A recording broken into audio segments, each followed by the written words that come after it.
Welcome to your channel Myra Pro, hope you enjoyed with this video.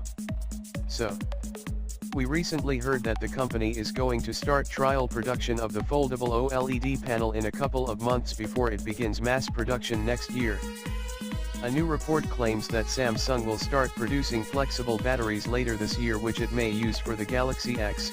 These new batteries will have capacities ranging from 3000 mAh to 6000 mAh. It's no secret that Samsung has been working on flexible batteries.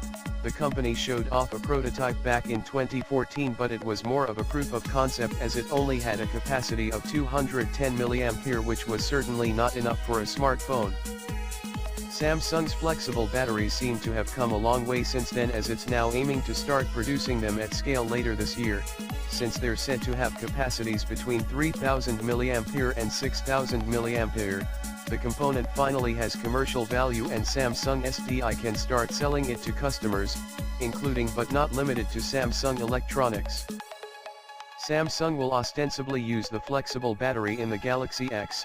If the range starts from 3000 mAh, then it can reasonably be assumed that the Galaxy X battery capacity will be 3000 mAh at least. Since conventional smartphones don't really have 6000 mAh batteries, it's safe to say that Samsung wouldn't be introducing one with a new device like the Galaxy X. No word as yet on when Samsung plans on launching its much-rumored foldable smartphone. The company hasn't really said much about it, and there isn't a lot of clarity on the other internal specifications of this handset. Some reports have suggested that the Galaxy X launch might take place early next year, either alongside the Galaxy S10 or a few weeks after the 10th anniversary flagship is unveiled. Please help me by sharing this video. You'll not lose anything if you shared this video, and your click on the like button means a lot to me. At last, subscribe on the channel to get my latest videos.